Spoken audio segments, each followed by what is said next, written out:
podcast. My name is Jeff, and I'm joined as always by my good buddies Richard Hello. and Michael. Howdy.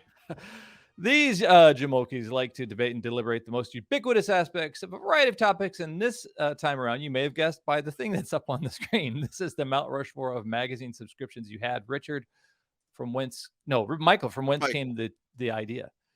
My son, Felix, everything comes from my son, Felix, these days. My entire world revolves around things that my 6-year-old does or says or is interested in. Well, put Felix on, would you? Yeah. He currently, he had a subscription for magazines for maybe 2 years to High Five, which is like the junior highlights magazine for kids.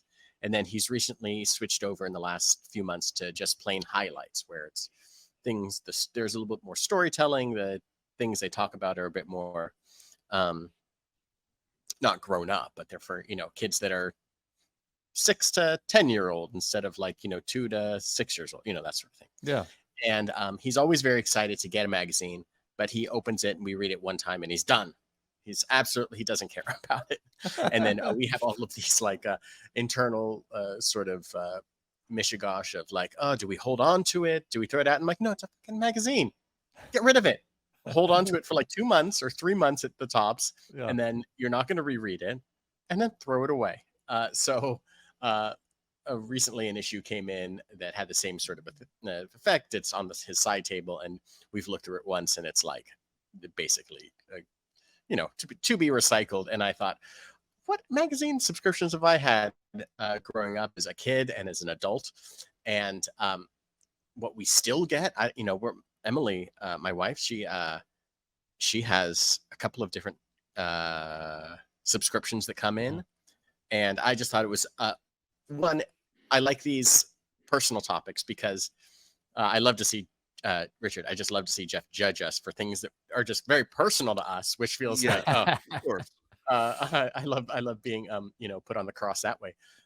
Because really there's no real answers to this. It's not like someone can say the guns and ammo. Well, I guess you can really judge someone if they had a guns and ammo, subscription to guns and ammo. But generally they're about interests or they're about whatever is kind of important to you in the moment. So I think that they're interesting time capsules of your life.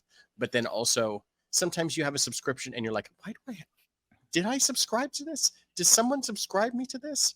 Why does this keep coming? I don't remember. Yes. I don't signing up for this. I've had those. Yeah. Absolutely. Yeah. I was gonna segue into that as my first one because that's one that I had. Perfect. I had for years, and as far as I know, I never paid for it. Never got charged a dime. Just kept coming to my house month after month, and that was Maxim magazine. Oh wow! Oh, yes, I had a subscription to that as well, but it's not on my list.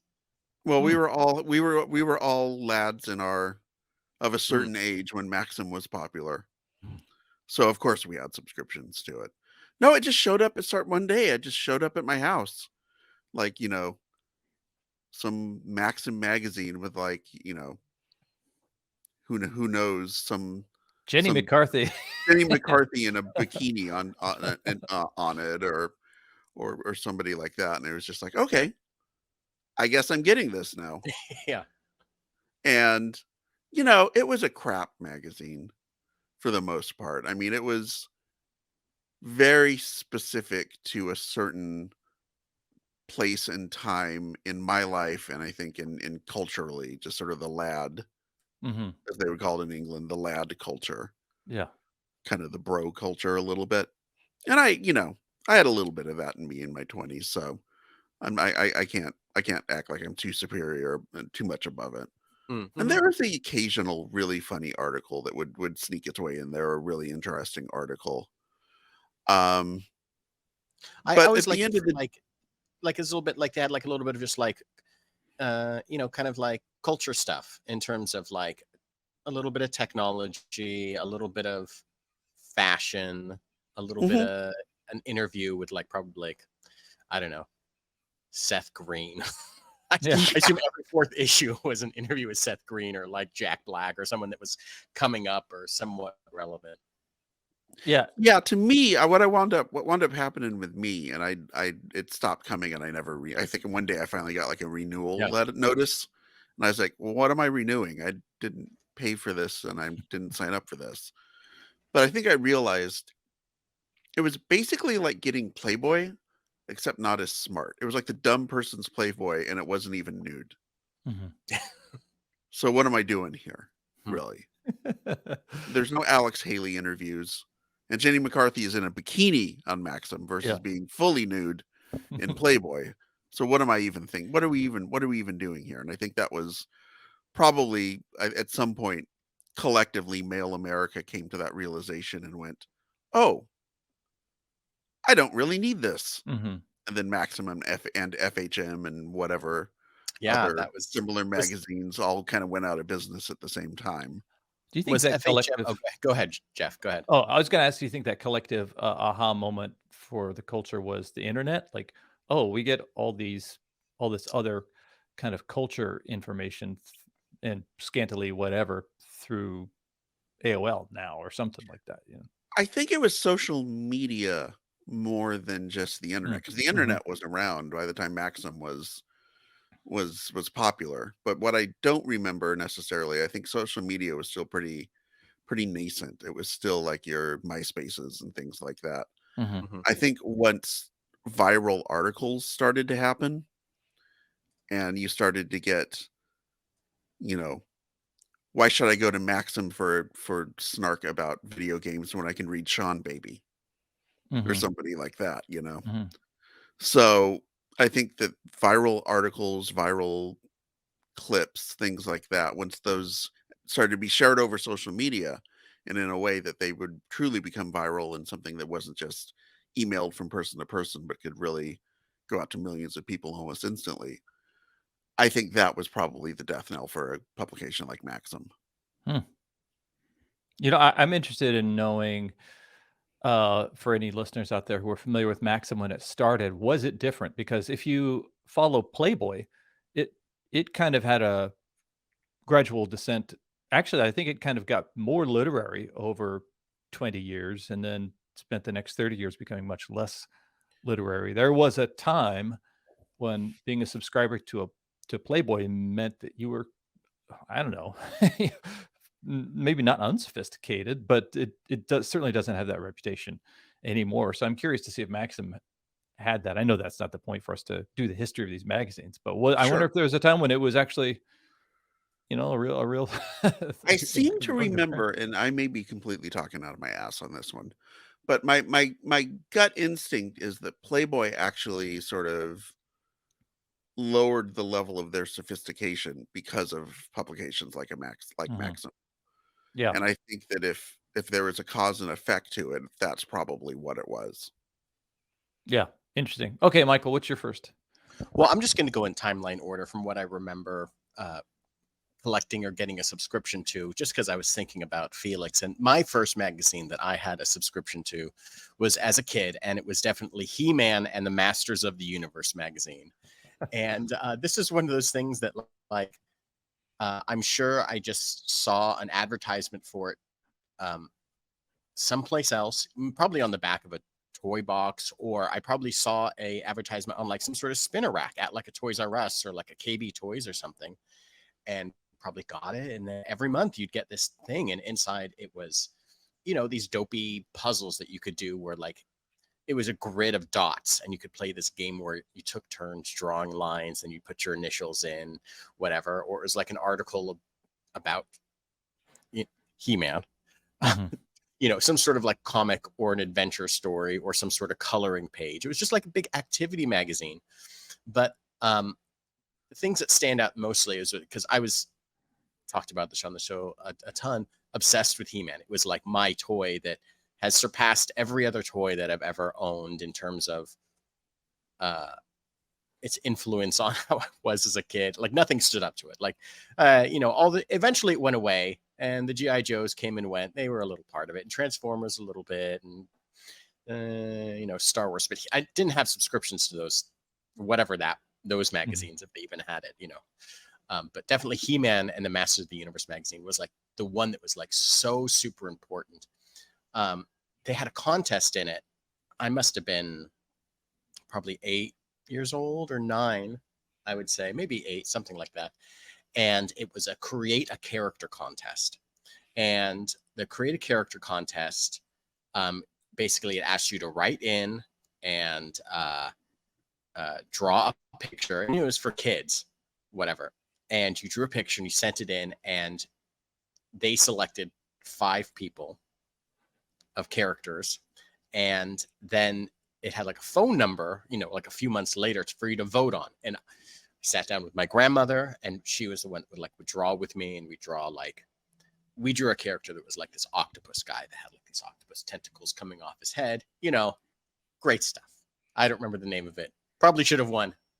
You know where this is going. Where I'm mad, 40 years later at a magazine for selecting the Fearless Photog, which is this dumbass character who has like a camera head that they said we're going to put into I just put it in the chat. They were going to put it into production. Never came about. The character looks stupid. The kid that designed That's it. really dumb looking. Thank you. That's really dumb looking. There's a lot of like dumb characters that they've had over the years. Extendar and Snout Spout, which was like this metal elephant character that squirted water. But certainly the ones that they selected were just, look at that asshole. God, I hate this guy. For watching the video, he just has this stupid camera head. They eventually made a figure of him because there's a big like kind of He-Man fandom that has lived on and made many characters over the years, and eventually he came about. But that's why that magazine was important, because it was this chance to interact with. I think there was the chance to interact with this magazine too, and like, will this thing appear in the magazine? And then it didn't, and then it's like, oh, whatever. That's one thing I remember telling Felix is like in highlights, kids send in artwork and they send in poems and they send in things. And it's like, Annie DeVille, age 9 from, Tennessee. Here's her drawing of a cat. I was like, Felix, you can send your stuff in. And he's like, no, I'm fine. At best, I beat Annie DeVille, and then yeah. What do I do that? Wow, that is really interesting. Just think about one thing I personally, the subscriptions I had were to Marvel Comics, and they had a kind of a letters to the editor segment in the back, and you had a sense of dialogue pre-internet with this publication, and it sounds like you had a kind of a feeling of contributing and having a dialogue with it. That was really cool. That's really cool. I wish I've been doing this big read through of like Marvel Comics, and I should stop down and read the letters in the back. Yeah, like, because they still, I mean, they were. I don't know if they still do them to this day, but like, I've been reading comics through like this Marvel app. I've tried to go through all the X-Men from like basically like the Chris Claremont stuff from like the early 70s till I'm up to 2012 now. But they all have like this letter section, and I should have taken the time to do that, to read that part. Yeah.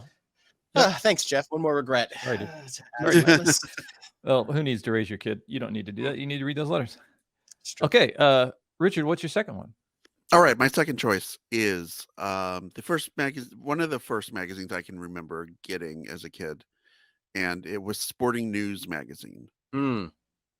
Not Sports Illustrated. I don't think I ever had. I might have later on, but certainly when I was younger. This would have been when I was like 10 or 11.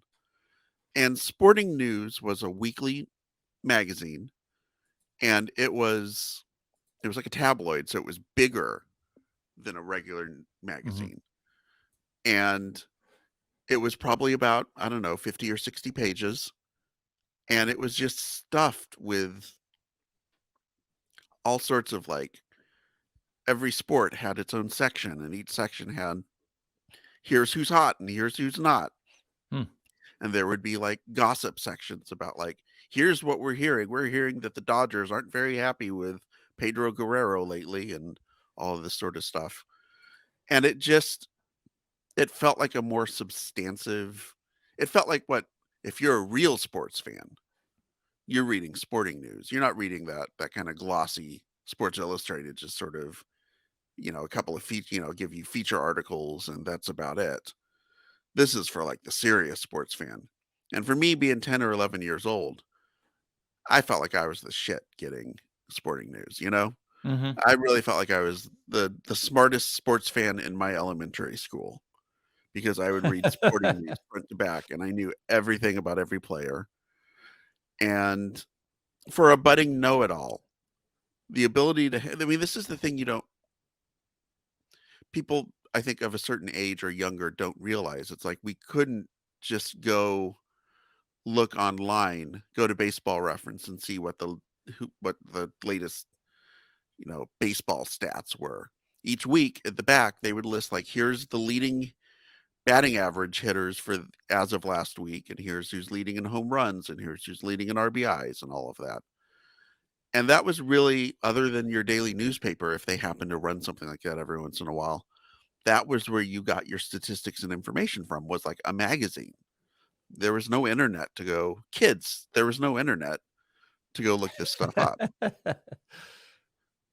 And I don't know why I stopped reading it. I think it kind of started shrinking and shrinking, and eventually it just kind of got a little too generic for me. But I just have really fond memories of every week coming home and having that sporting news magazine waiting for me. Did it did it seem like a broadcast kind of from adulthood, like the more sophisticated world that you wanted to I know I believe you graduated high school early, is that right? Yeah, Like, you were in college by 17 or something? something like that. Yeah, Seems like Richard was striving to be part of the world of adults, I just or wanted to get out of my hometown, Jeff. did you? Well, Let's cut to the chase. you No, did it, no, man. no. In all seriousness, I don't know that if it was about me striving to be something more mature, but I think, when you're in elementary school, kids get reputations for certain things, Mhm. and mine was that I knew everything about sports. Oh, yeah. So it was, I didn't mind it because I felt like I knew more about sports than everyone else. I love sports, and so for me to watch I watched ESPN all the time, and I read sporting news all the time. Mhm. So it was something like I could go to my barber, and he would literally ask me for betting tips Oh, at wow. 10 years old. Like, start of the baseball season, what teams he should be betting on to win Yeah. the World Series. This seems like a 3rd season Simpsons, plot line for Bart or something. Yeah, Yeah. exactly. Bart and the barber. Yeah. Yeah. Bart's going in every week to get a haircut or something because the barber's paying him off for his betting tips. Well, that is an interesting aspect of the kind of socialization. I remember striving to figure out who I was in the character comedy of of school, you know? Like, I know I wasn't the jock. I wasn't completely the nerd, but, I thought it was probably funny guy. And so I knew the more I saw comedy, the more I probably had, better ammunition to be the funny guy. So I could totally Sure. see how you needed to who knows, maybe somebody's gonna ask you a question walking down the hallway, and you're not gonna know. You're not gonna have your job anymore. The Who sports knows? You might wind up on Sports Jeopardy someday. Yeah, that's right. Boom. See? $5,000 pays off to ignore your studies and just pay attention to sports. Right, Michael, what's your second one? Going down the list, my next magazine that I had a subscription to was Nintendo Power, Oh, cool. uh, Ooh. where it was, I think, one of the first time where, um, like, I was getting in a magazine for like kind of Richard's kind of alluded to, like this informational purpose. Like, I was trying to get this magazine to defeat a game or find a tip for a hint or whatever in a game that that I was trying to beat, that like I was trying to get through. It goes back to our information sources were these monthly, or in Richard's case, oh, look at that first issue, that beautiful, that Is that beautiful me? claymation Yeah. made out of like plasticine cover. I Lovely. love they tried to take a picture of the video game but couldn't, so they're like, "Ah, get out the Play-Doh." um, That's where where you got got the your info. information. Yeah. Was monthly. Is like there was no resource to go look it up the way that I certainly do these days, or have in my youth. At some point, I remember my friend, you guys all know my good friend Eric, um, and we started playing like video games together in like the kind of mid 90s, or like computer games. We'd use his dad's computer to go on the internet and try to search for things, and it was just like, this was amazing. We could look up how we could find this thing that we can't figure out in like Myst or whatever it was we were playing. But otherwise you had to wait to see what information they provided to you, is like, oh, how to get through this Super Mario Brothers dungeon or a Zelda map or something. And it was like all this stuff was like just wasn't there. And I remember feeling so, pardon the pun, like empowered by getting this thing and being like, okay, well, now this is what I gotta do. And you gotta hold it all down. You're looking at the map, or you're looking at the thing, and like, okay, you're trying to defeat Metroid or whatever. And you're like, okay, there's that. All right, there's the missiles on this level. Now I can go down here. I didn't know that was there. Now I know. And it's not like every game pertains to you, and it certainly wasn't at the level of like, it's funny because there's something, it's so specific, right? Later on, my friends, and occasionally I'd buy like EGM, like Electronic Gaming Monthly, and that would talk more about new releases as well as having tips and tricks and whatever.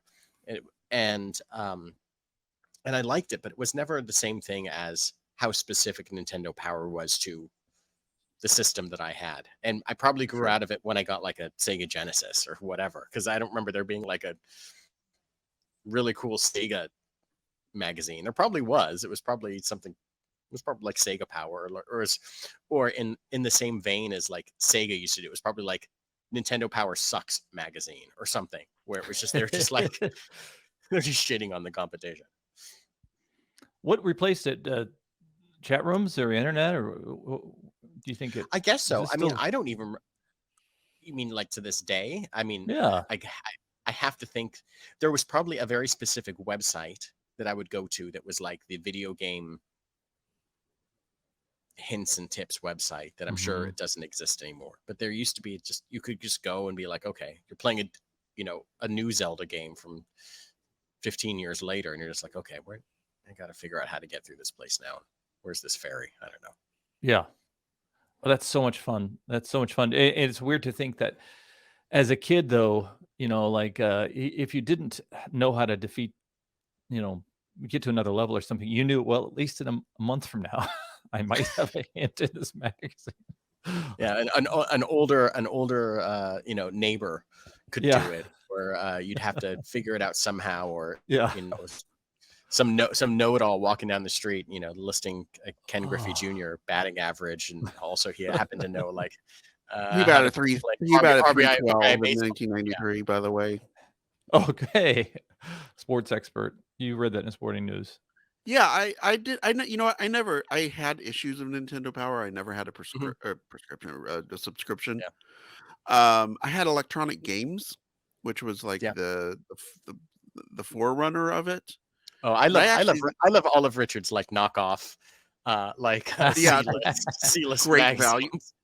Well, that's because I'm a little bit older than you, so we didn't have Nintendo Power when I started playing video games. You got Sports Annotated, Atari Power. And I do remember there was a contest when Activision's skiing game came out in like 81, something like that, 82, where you had to get a certain time on like the hardest level of the skiing game. And if you took a Polaroid of it and sent it in, they would run it in the next issue, in one of the following issues. And I spent, I don't know how many weeks trying to get to it. And I would get like within like 100ths of a second, 200ths of a second. I love it. And not get it. And eventually I got it, and I had to run and get my dad over to take a picture of it. We sent it in, and sure enough, it made it into the magazine. And that was, I love it. I just remember taking that magazine to school and like, see, not just a sports nerd, also a sports video game nerd. See, I'm complex. I'm a man of multitudes. At 6.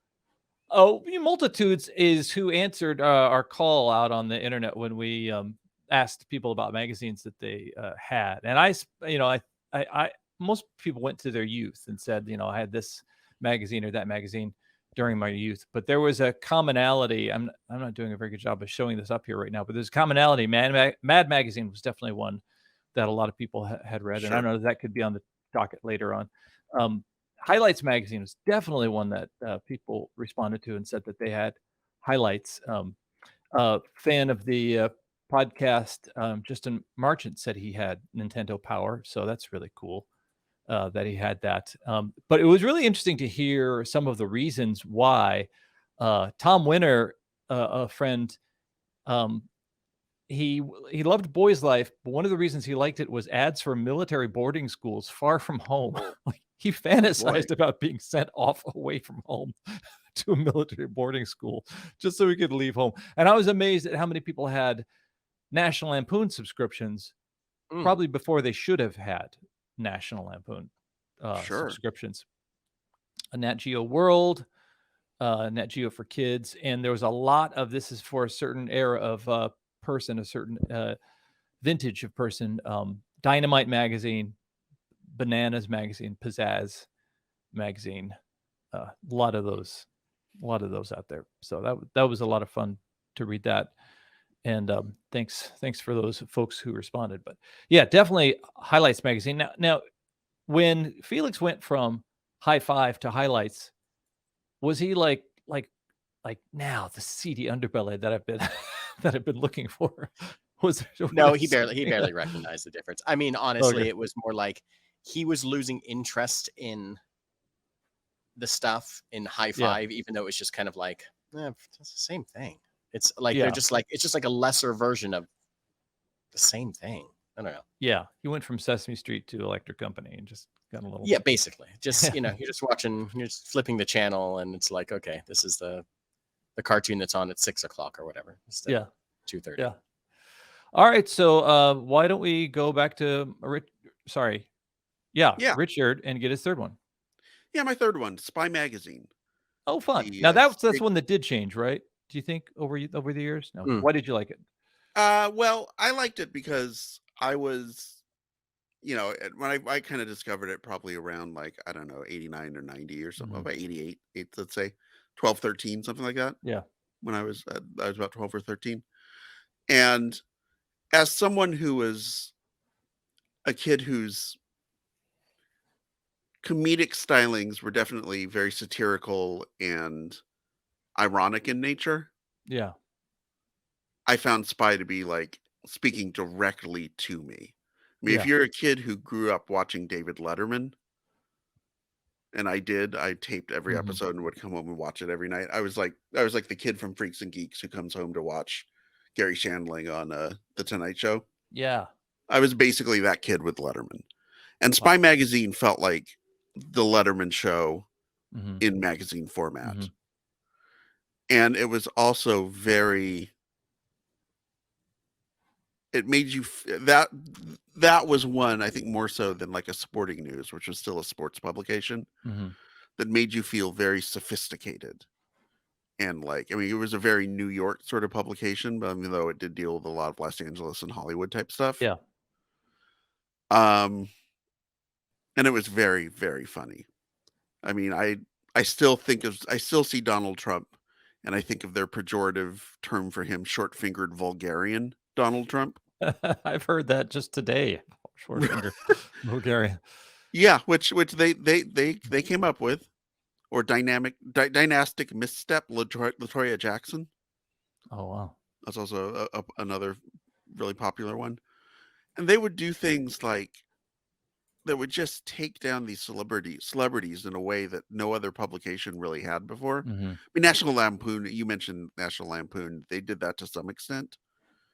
But Spies felt like I mean, National Lampoon was great. It was also very shock oriented. Yeah.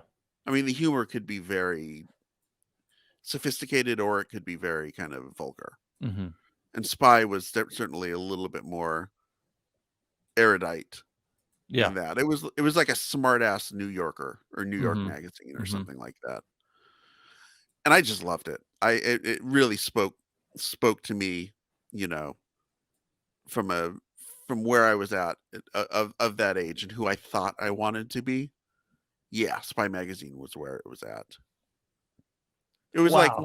once you graduated from Mad Magazine, Hmm. once you reached that point where you thought that Mad Magazine was a little too childish for you, you kind of went into Spy Magazine was one of the worlds you could definitely go into. Hmm. And was that a newsstand grab, or did you have a subscription? I had a subscription. Oh, wow. Okay. I remember it. I worked at Montgomery Wards, and B. Dalton's was right outside the main gate when you walked. And that was something I would look and kind of see, people dressed up like George Washington. I forget who was posing as George Washington on the cover, and thinking that I wanted to be the person that, oh yeah, like um OJ dressed as George Washington. I wanted to be the person who got it, but just like the New Yorker today, I see it, I don't get it. I just don't get it. But definitely, yeah, more sophisticated, more. It's almost like black coffee to the yoo-hoo that you were drinking Yeah, before. I mean, New Yorker is the mild chuckle Mhm. version of what's the Sensible, gift that I said? sensible chuckle. Sensible Yeah, chuckle, yeah. sensible chuckle, yeah. Yeah, it's definitely the sensible chuckle compared to Spy Mhm. Magazine, which occasionally would have me literally rolling on the floor laughing. Yeah. So, that was very, for me, formulative in terms of who I was kind of comedy-wise and also just as a who I thought I wanted to be as a Mhm. person at that Mhm. time. I think I'm a little less of a smart ass now than I was back then, but I'm kind of surprised that, Premiere Magazine didn't last longer, because it seemed like it was doing just what people wanted with it. Like, I realized there's probably other publications that covered its, uh, bases a little bit I like don't that. know. It's like the internet came in and has ruined all of this stuff for the most part. I Yeah. mean, Yeah. like, y- what are you going to do with like month old casting news for Yeah. I don't know, some new movie that's coming out? It's like, there's things that come out like almost weekly, like Hollywood Reporter or Mhm. whatever, but like Entertainment Weekly. Entertainment Weekly, Imagine, thank or you. Entertainment But Tonight, like, I imagine too would scoop them every day. yeah, but like to Yeah. have like I remember Premiere was great when like you'd want to see like a great photo shoot of like Gillian Anderson like dressed up in like a blue catsuit. Like, yes, Yes, I please. would, by the way. Yes, thank you. But like in this day and age, it's like those things. Subscriptions or magazines are very interesting in that they have kind of faded in the same way that newspapers are fading in this sort of. If it's not happening immediately, and I'm not learning about it immediately, I don't remember what happened yesterday. Yeah. Certainly. Yeah. Okay. Okay. All right. All right. Michael, what is your third? What's interesting because I realized in like my timeline, there's like this huge like 15-year span or a decade of like things that I'm skipping over because I was like into comic books. And even though Hmm. like at some point I had like when I first started collecting, I had this kind of like subscription to some comic books in a way that I don't think I'd ever do now. And I started going to the comic book store and picking things up weekly, and things were on hold for me, but I didn't really have like a subscription to them. There's like two important comic magazines that I just picked up every month, which was Wizard, the Guide to Comics, and Toy Fair, which was like a Hmm. toy magazine or whatever. But I Mhm. didn't have subscriptions to them. So I was like, I really wanted to include them, but I couldn't. So there's like this 10-year gap of like kind of growing up that happened. And then in maybe like 2003 or four, I think, I started getting Spin because I'd moved to Seattle and started really getting into music around the music scene there, and had like a Spin magazine subscription for maybe 4 or 5 years until like 2008 or so, Hmm. when it felt like a nice alternative to Rolling Stone, which I think I'd pick up from time to time, but it never felt as, I don't know, cutting edge, kind of indie, even though I don't think Spin really was either of those. but it felt a little bit different. It felt like they were talking about music in a way that was more akin to what I was listening to than like these big Rolling Stone magazines, which would have like this huge, ridiculous political piece and research piece that, I really didn't care about, to be honest. Like, I didn't really need to read the latest 2004 essay on, the latest war in Iraq or whatever. Like, and it would always have like, Rolling Stone would have like, I think Rolling Stone was and is a much better written piece of things, but I didn't want to know about that. I wanted to know when the next I was more interested in like the next Interpol album. And even though probably Rolling Stone covered that, I think Spin, I think I was more introduced to more new music that way, or recommended new music that way, or something in my like early 20s than I think I ever got out of Rolling Stone. See, I only read NME, Michael, because I was a of course sophisticated hipster in college. So yeah, I was going to ask. It seemed like Spin was more aligned with the British new magazines, music magazines. Yeah, there's seeing, and it probably was. I think I was listening to a lot more things like Franz Ferdinand, or I was going to say, or like out of that, at least that kind of that Atlantic Ocean sort of things that were on either side of, whether it was like the Strokes and Interpol, or on the kind of British side of the Atlantic, like Franz Ferdinand, or what have you. Yeah, it did said it was a Bob Guccione Jr. publication, but yeah, it was more focused on college rock, grunge, indie stuff. Yeah, at the beginning, and then got purchased by was sold to MTV, or former MTV president revived it. And then it was, I think, like Richard mentioned, it was like Maxim. It was one of those that I just stopped. I don't know if it was just like I was getting broke, and I just like, oh God, I gotta pay $30 for this for another year. Yeah. Okay, I guess so. Well, I can also find new music online, so maybe that's what I'll do. I'll do that instead, and I don't need. So I don't know. Does Spin still publish? Maybe it does. Eternal questions. Are these magazines still around? Or are they all online anyhow? So it's the different thing. That was something I was gonna bring up earlier. Oh, in regards to the magazines that I got but never subscribed to that I know of, they all seem to be related to music, and I wonder if it was because I had multiple, rip-off subscriptions to the publisher's music, or the what was the music? Columbia Music. Columbia House. Columbia House. They had my address or something like that. But yeah, there were so many publications that I would get. Paste magazine was one thing that I would get all the time.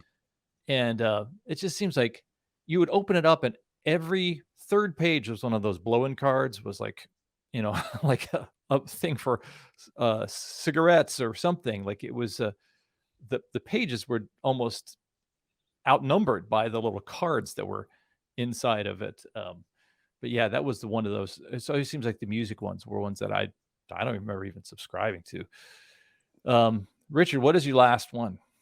What is my last one? Well, it is. This is one that I got in my 20s. And unlike Maxim, I actually sought this one out. This was the Pro Wrestling Torch newsletter. Oh, wow. I guess it was more of a newsletter than a magazine, but I think I'm being... I'll count it. I don't have any objections to this. Okay, as long as council does not object. Yeah, this is when I was really into wrestling, and I still watch wrestling now, and I still read some online sites now and then. But Pro Wrestling Torch was the number one, they would call it a dirt sheet back then. Wow. And it was where you would go to, quote unquote, get smart about the world of professional wrestling. They would report on it like Variety or the Hollywood Reporter or any trade publication would report on its chosen trade.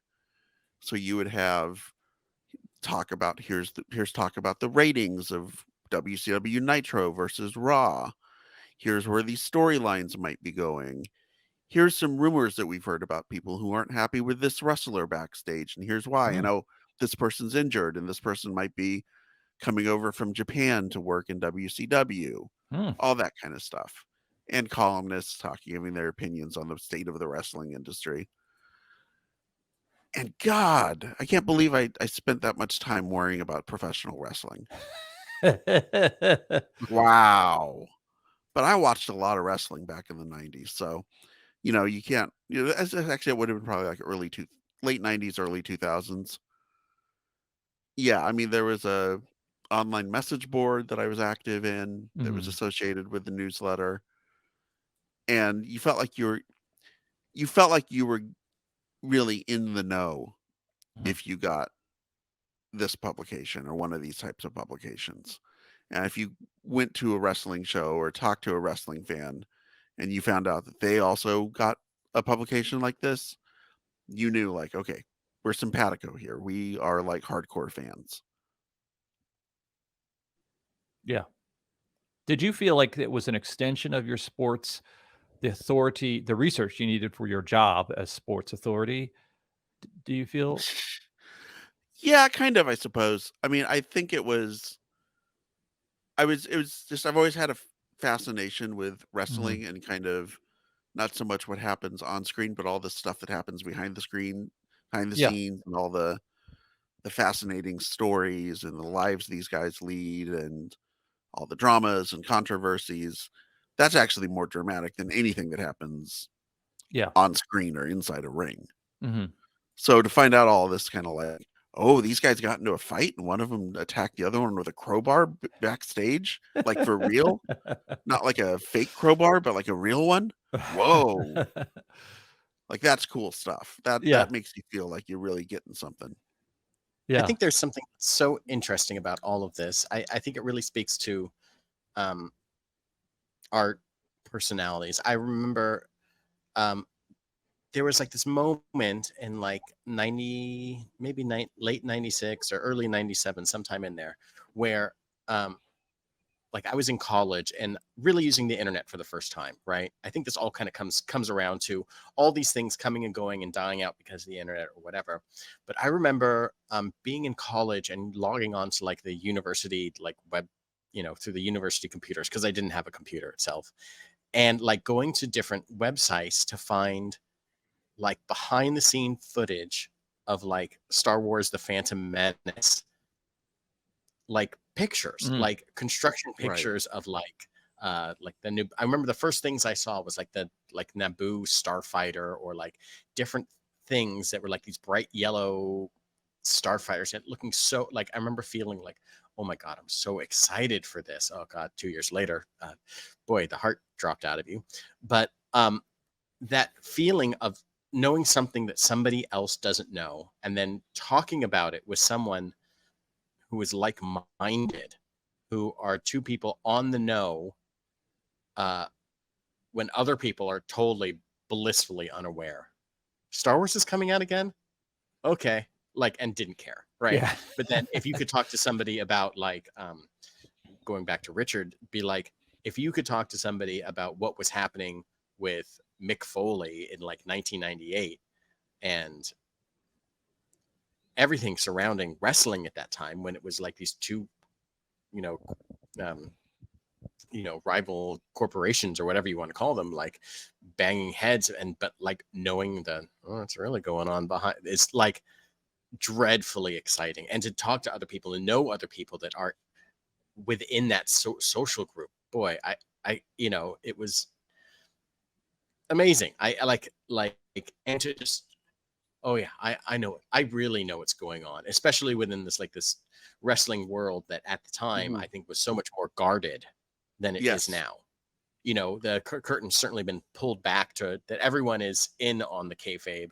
Everyone uh kind of more openly and freely talks about it, and but that in the same sense that they also don't, because they pretend as well as anything. Can you imagine if movie stars did this, where like a Tom Cruise, where like pretended that everything he did on screen was actually he was actually Ethan Ethan Hunt.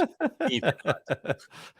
I mean, I know that he does a lot of his own stunts and everything, but like for them to like actually pretend, oh no, this is my lot, this is what I did. Yeah. Yeah, if he never actually was Ethan Hunt, if he was starring in Mission Impossible as Tom Cruise. Yeah. I think there's something really beautiful about that connection through something as, labeled as a dirt sheet. I think is really, really neat. Mm-hmm. Oh, that's fun. That's fun.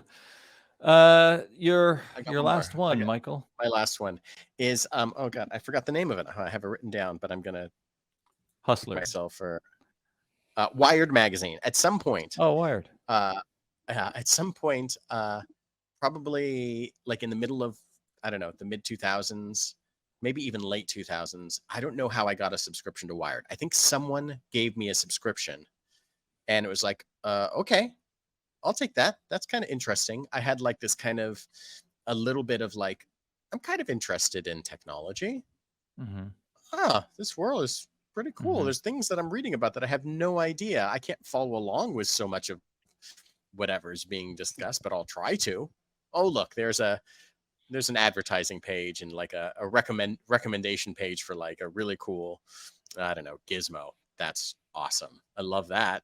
I'll read this other article that I don't quite understand. Am I smart enough to understand this? Not really. I'm going to pretend for a couple of years. And then it faded away. But I think that sometimes these magazines come into your life for a very small blip of time, and they make you feel something. They make you feel like connected to a world that you don't quite understand. And Wired was definitely one of those. It was always like really interesting for a couple of years to read what's next in like nanotechnology, or what's next in I don't know what. And then it's like, oh, here's a $3,500 turntable that you can't possibly afford, but here's our review of it. And it's like, I guess I will read about these 5 different turntables that I'm never going to buy. Okay. Which one of these won't I buy? That very expensive one. Yes. If I was to buy one of these, which I will never do, it's that really most expensive turntable. Okay. Yeah. I'm in on it. That is fascinating to me, because I feel like I did that too with Wired. And I think what the internet has killed that these magazines provided was FOMO. I remember thinking, I got to look in Wired because somebody at my work might be talking about this new, smart drugs, or some new thing, a computer chip that can solve all the problems, and I won't know about it, and then I'll be irrelevant and I'll be the dummy. So, but you said connection, and Michael, I think that seems to be a theme, but like connected to, whoa, that's some cool music. Did I do that? Did you do that? No, there's a train that was going past. Oh, wow. Okay. So the music of the hobos. Jeff. Yeah, it's delivering the new issues of train of like chugging along. Oh, can I? I want to come back around before you get to your really important point. One magazine that I'd like to call out that I know never existed, but I always wanted to exist, was Chewing, the gum magazine from Calvin and Hobbes, where I remember reading about when Calvin would be so excited to read about like new ways to warm up your mouth and to properly chew, and the new whatever's coming out, and like his parents would be like just like looking at him like, what are you talking?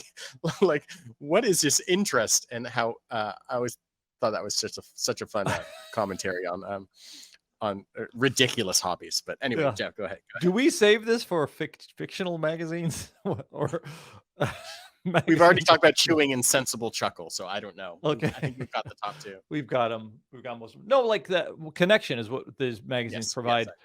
You and I think connecting to information is one thing. Michael, it seems to be your theme, and then Richard, it seems like connecting to the outside world. These bigger worlds that you were searching to explore. Of boobies for Maxim, and then like sports, and then obviously like politics, and then the bigger world of the industry of entertainment that pro wrestling connected you to. But Michael, it seems like these magical worlds of He-Man and these solutions that for things that Nintendo provided, but in the worlds of music and technology. So it does seem really interesting how the connectivity was all provided by those things. I do remember just being so excited to get a new magazine, to put it on the coffee table and maybe even read it. But it also did when you had friends over.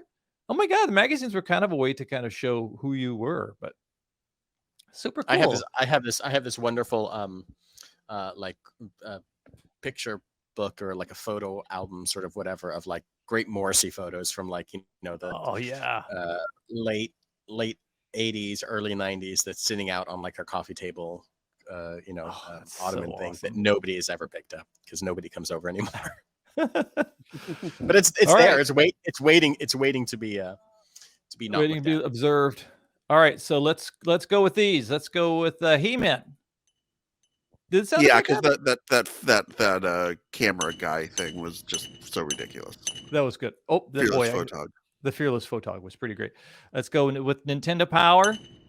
Okay, let's go with Spy, and let's go with Jenny McCarthy's boobies. Oh, it's like 20 stamps right there. Oh, I love bringing back the old chisel sound effect without the echo. Sounds great. Oh man. Okay, my dudes, this we gotta. Oh God, I just got a message. My subscription is running out. I've only got 3 more episodes left of Andy Warhol's Interview Magazine. I better go update it. I think we go. Yeah, renew that I quickly. gotta renew that. Yeah. Well, this has been the Mount Rushmore of magazine subscriptions that you had. I am always Jeff. I'm Richard. I'm Michael.